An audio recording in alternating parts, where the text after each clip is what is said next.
Channel A for achievement stay with Preeti. और आज हम करेंगे क्लास 10 की पोएम जिसका नाम है द बॉल पोएम।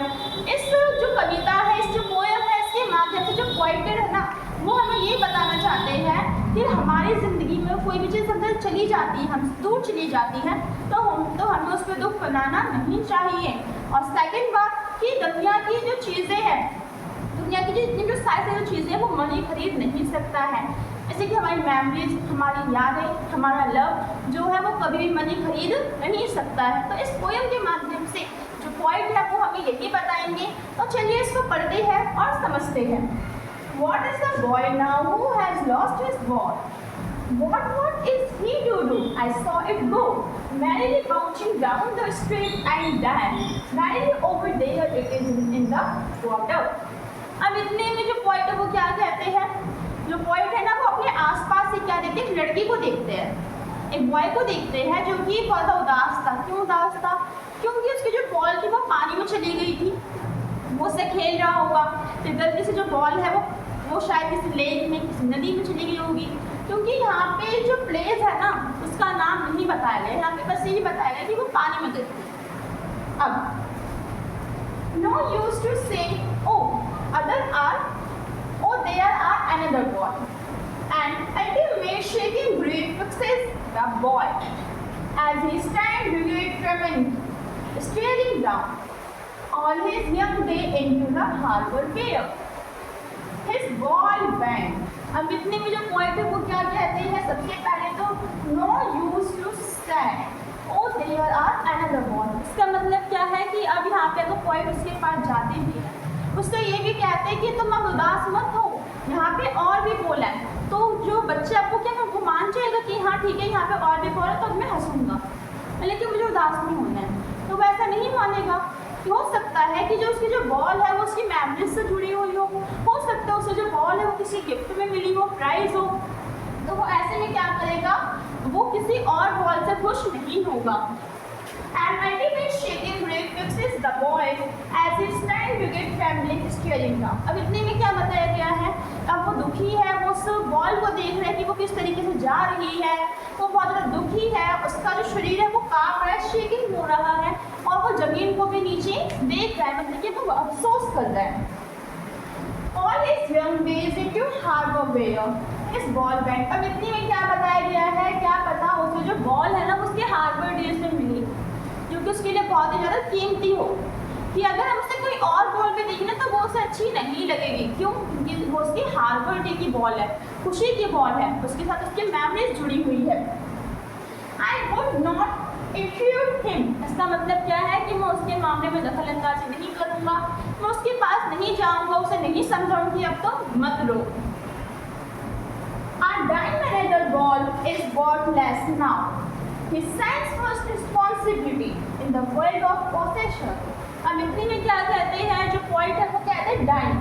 सबसे पहले तो डाइम जो है वो करेंसी है, जैसे हमारे यहाँ पे रुपया चलता है ना, वैसे वहाँ पे क्या चलता है, डाइम चलता है। तो वो कहते हैं कि मैं उसे डाइम भी दे सकता हूँ, मैं उसे और भी बोले दे सकता हूँ, लेकिन इससे वो खुश नहीं होगा, और मैं ऐसा करूँगा नहीं, ताकि वो अपनी फर्स्ट रिस्पॉन्सिबिलिटी समझे इस वर्ल्ड। अब फर्स्ट रिस्पॉन्सिबिलिटी का मतलब क्या होता है? रिस्पॉन्सिबिलिटी का मतलब होता है कोई जिम्मेदारी हमारे ऊपर होना।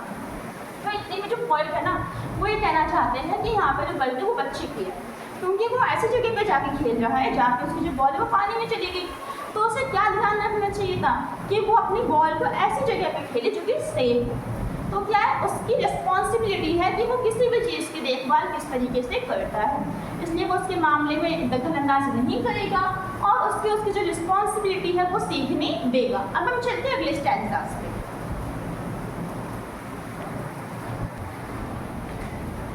अब चलिए हम यहाँ पे इसको आगे कंटिन्यू करते हैं। People will take balls will be lost always little boy and no one buys a ball back।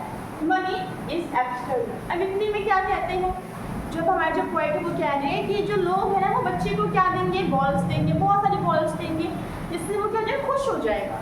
लेकिन बच्चा ऐसा कर ही नहीं पाएगा। क्यों? क्योंकि जो पैसा है वो हमारी लाइफ में सब कुछ खरीद नहीं सकता है। पैसा हमारा विश्वास, जिम्मेदारी, प्यार, हमारी जो यादें हैं वो खरीद नहीं सकता है। सोचिए कि क्या हो, कि अगर हमारे घर में किसी की डेथ हो जाए, भगवान ना करे ऐसा हो, अगर हम डॉक्टर के पास जो उसे सारा पैसा दे दें तो वो उसे ठीक नहीं कर पाएगा। क्यों? क्योंकि पैसा सब कुछ नहीं होता है। तो यहाँ पे ये बताया गया कि जो मनी है वो एक्सटर्नल है और वो उसकी यादें, उसकी जो बॉल है वो उसे वापस दे नहीं पाएगा। आगे, he is learning while behind his displayed eyes the epistemology of loss, how to stand up, knowing what every must one day know, and most knows many days how to stand up। अब यहाँ पे ना ये जो paragraph बहुत ही ज़्यादा important है आपकी लाइफ के लिए भी। यहाँ पे सबसे पहले वर्ड है स्टैंड अप, सेकेंड वर्ड क्या है? लर्निंग। अब इससे क्या मतलब है? इसका मतलब ये है कि अब बच्चा जो है वो एक न्यू चीज़ सीखेगा। अब वो सीखेगा कि किस तरीके से हमारे आसपास जो चीज़ें हैं जब वो चली जाती है तो हमें उसका शौक मनाना नहीं चाहिए, क्योंकि अब वो गई, अब वो वापस नहीं आ सकती है। तो यहाँ पे इतनी जो पॉइंट है वो यही बताना चाहते हैं। और कुछ लोगों को तो जो चीज़ है वो एक ही दिन में समझ आ जाती है, लेकिन कुछ लोगों को इसे समझते हुए बहुत ज़्यादा देर लगती है। जैसे कि वही एग्जाम्पल लूँगी, अगर हमारे घर में किसी की डेथ हो जाती है, किसी की भी है तो किसी और के घर में, अब वो क्या करेगा, उसमें से एक जो पर्सन है वो उसने कुछ दिनों में समझ लिया कि हाँ अब वो वापस नहीं आ सकता, तो वो मूव ऑन कर लेगा। तो इससे क्या वो कुछ ही दिनों में सीख गया। लेकिन कुछ ऐसे लोग जिसको बहुत ज़्यादा देर लगी एक समझने में, तो वो बहुत ज़्यादा दिनों में सीख पाया। तो यहाँ पे जो पॉइंट है वो यही बताना चाहते हैं कि ऐसे वो बच्चा उस पुल, नदी या फिर लेक के पास खड़े अपनी बॉल को जाते हुए तो वो सीख रहा है कि किस तरीके से कोई चीज़ जा रही है और हमें उसका अफसोस नहीं करना चाहिए, हमें मूव ऑन कर लेना चाहिए। बस इतनी चीज़ थी हमारी पोयम। इसकी दो थीम, मनी होता है एक्सटर्नल और हमारे पास कोई भी चीज़ होती है वो चली जाती है तो हमें उस पर दुख मनाना नहीं चाहिए। आई होप कि आपको पोयम पसंद आई होगी, समझी अच्छी लगी होगी। मिलते हैं नेक्स्ट पोयम में, नेक्स्ट वीडियो में। जब तक बाय बाय।